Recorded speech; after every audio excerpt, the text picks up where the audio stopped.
Alright, hey guys, and welcome to Games I Bought Recently, episode number 23. Just real fast, I want to apologize for the lack of videos. It's my last couple of weeks here. I've only got 1 week left, actually, to go in college, so I've been super busy, but I'm about to finish that up, have a lot more time on my hands here. And besides that, I'm on Facebook now, so check right down below for the link to my Facebook page. Be sure to add me as a friend for exclusive updates and all that kind of Facebook stuff. So add me as a friend on there, and let me get started. First up, I got Sonic Colors for the Wii. So far, I'm really impressed with this. It's got some great speed to it. The controls actually handle really well. They took some getting used to at first, but after about an hour or two, the platforming side-scrolling segments I started really getting used to. And overall, this is, without a doubt, probably the best Sonic game in the past, I'd say, couple of years. And yes, I'm going to go as far as to say I like this more than Sonic the Hedgehog 4. So be sure to check this out if you've lost faith in the Sonic series recently. And to go along with that, I also picked up Sonic Colors on the DS.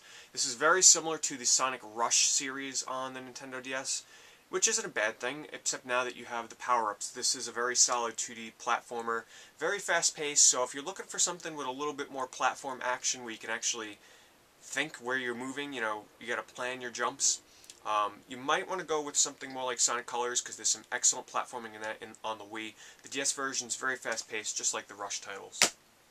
As you guys know, I did my video for the 25th anniversary Super Mario Brothers special edition on the Wii. Now, this did just come out in America, like, yesterday. I'm not bothered, though. I'll just pick up the American version and keep it sealed, because, well, it's only $30, and it's probably going to be worth something in the future. I also got Donkey Kong Returns for the Wii. This is an excellent game. I'm really happy with this. I am not too far into it, actually. I'm only just about to finish up the second world. It's pretty challenging right now, and I've heard the game gets really hard around World 4. It's a very solid game, really well made. The levels are phenomenal. The music is great. It's basically just a remake of a lot of the original tunes. The platforming is spot on. The controls are excellent. Without a doubt, if you own a Wii and you're a fan of platformers or the original Donkey Kong Country series, check this out. Also, I got Kirby's Epic Yarn on the Wii, and I'm really close to finishing this. I gotta get back to it soon to finish it up, but I'm really liking this a lot. Unfortunately, honestly, my biggest gripe would be that it doesn't really feel like a Kirby game, besides the Kirby characters that they included and sort of the Kirby music and everything. It doesn't feel like a Kirby game, and that's because it didn't originate as a Kirby game. It actually originated as its own unique, brand new IP, and Nintendo decided to slap Kirby on there and turn it into a Kirby game. But other than that, graphics are amazing. One of the best soundtracks in gaming history, in my opinion. I just love the music, the music style in this game. But it's a very solid platformer, very easy. You can't actually die in this game. You constantly get brought back to life, but you have a great sense of loss because you lose all your gems, which are used to get scored and buy new items and everything. So, really enjoying this. Check it out. Another solid Wii platformer. Wii's got a lot to offer this year. I also picked up Taiko no Tatsujin 2 on the Wii.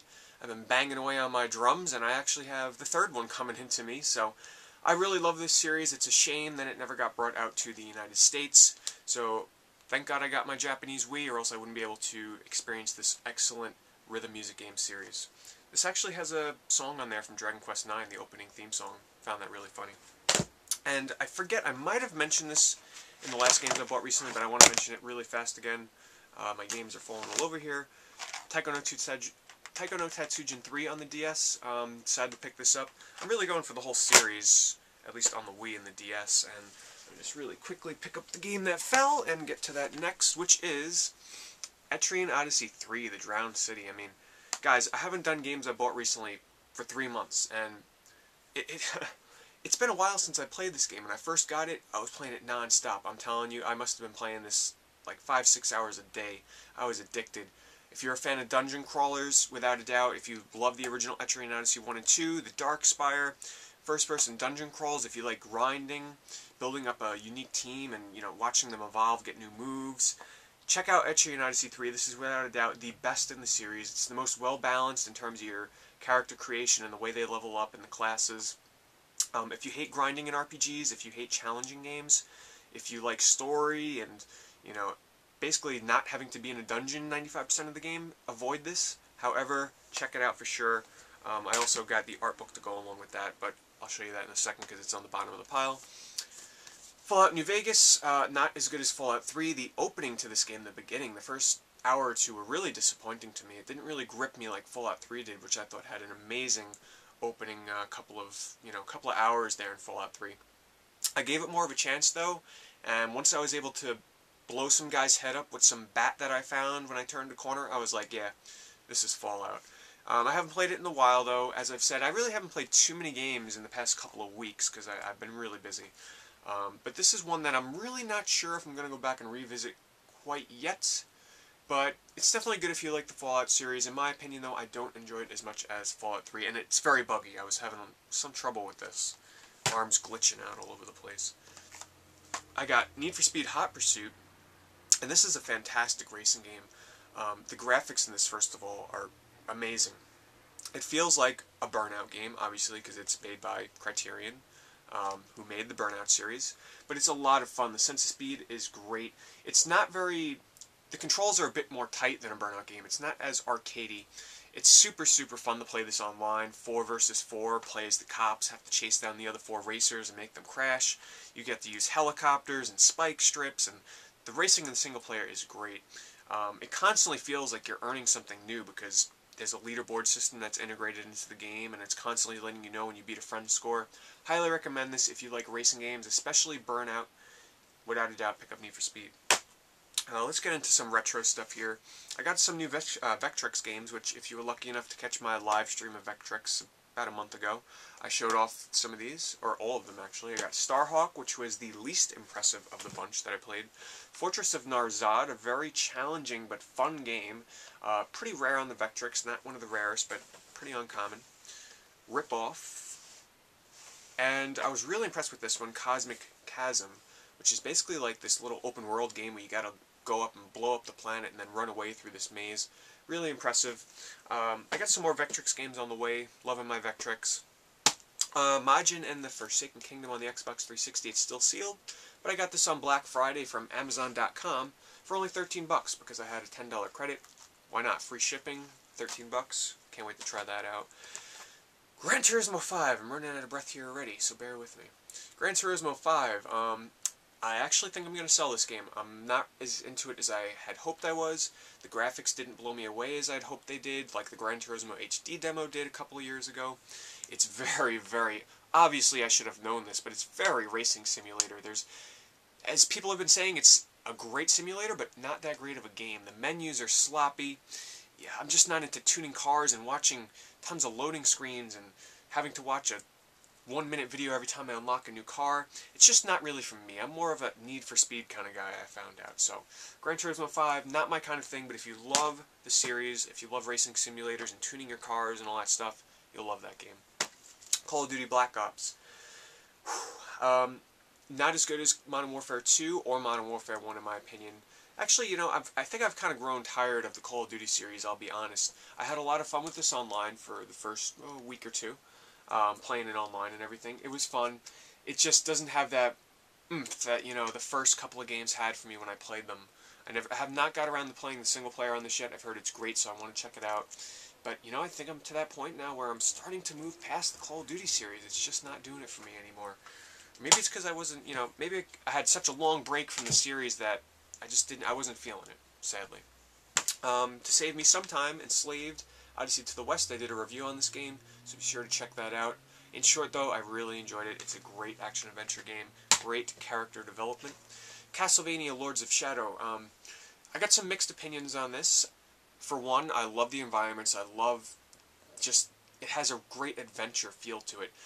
I'm not to the point of the game yet where you actually get to the minor spoilers here, the castle in this game, because from what I've heard, the first half of the game, basically, it doesn't even feel like Castlevania because you're out in lush forests and you're in waterfall places with rainbows, and it just feels different. And I actually really enjoyed it. I like the characters, the voice acting is great, the combat feels like God of War, there's nothing wrong with that.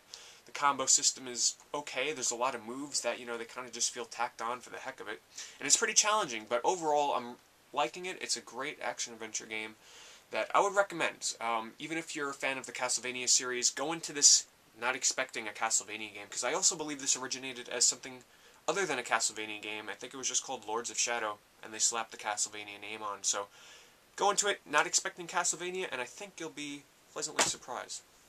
Let's see here, for the PS3, I got Atelier Rorona, Alchemist of Our Land, the special collector's edition that came with an art book. This is a unique RPG in that I would say 80% of the game is spent crafting items and talking to people in town and building relationships, and the other 20% is spent in a dungeon and battling.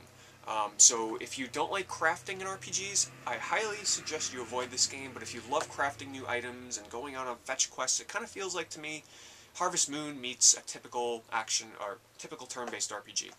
It's got some cute graphics, good writing. Check it out. It's a cute little RPG, especially if you like Harvest Moon. Check it out.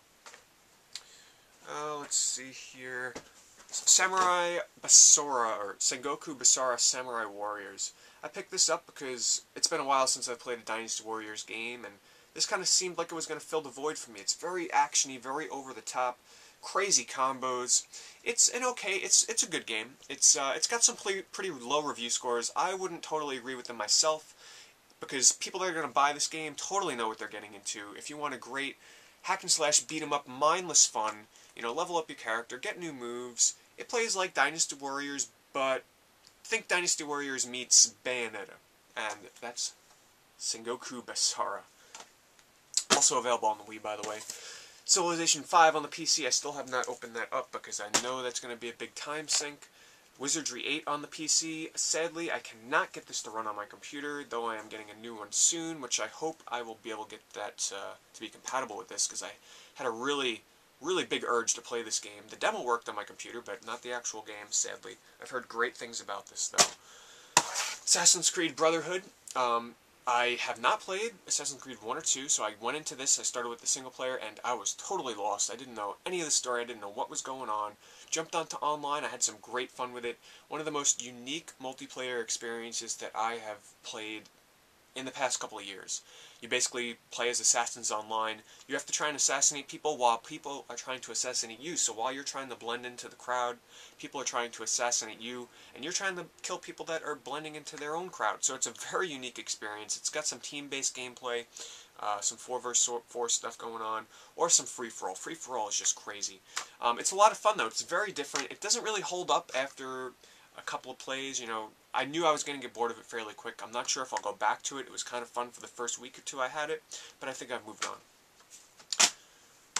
Let's see here. Professor Layton in the Unwound Future. Not sure if I mentioned this in the last episode, but it's a lot of fun. I haven't played it in a really long time, but I like the series, and this is the kind of game where if I'm on a break at school or, you know, wherever, I just pop it in, do a puzzle or two, and it keeps me occupied.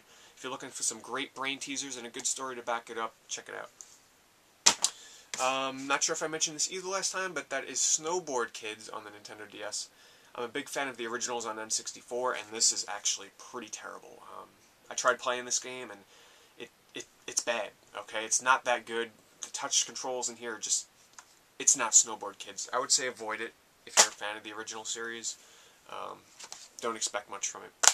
I also got Final Fantasy and the 4 Heroes of Light for the Nintendo DS. It has a great graphical style, a classic RPG. I got lost in this so many times, so much so that I had to buy the strategy guide to kind of guide me along, because it doesn't really give you good guidance, and I don't like getting lost in RPGs because I tend to have a short attention span with them these days, especially old school turn-based ones, so I kind of needed the strategy guide to help me along a bit. It's got a class-based system with tons of crowns that you can equip and change the character class, and the weirdest thing is the battles, you actually don't select the enemies that you're going to attack or the teammates you're going to heal or use an item on. So it's got some weird kind of strategy planning that you have to put into it to kind of get into the intricacies of it.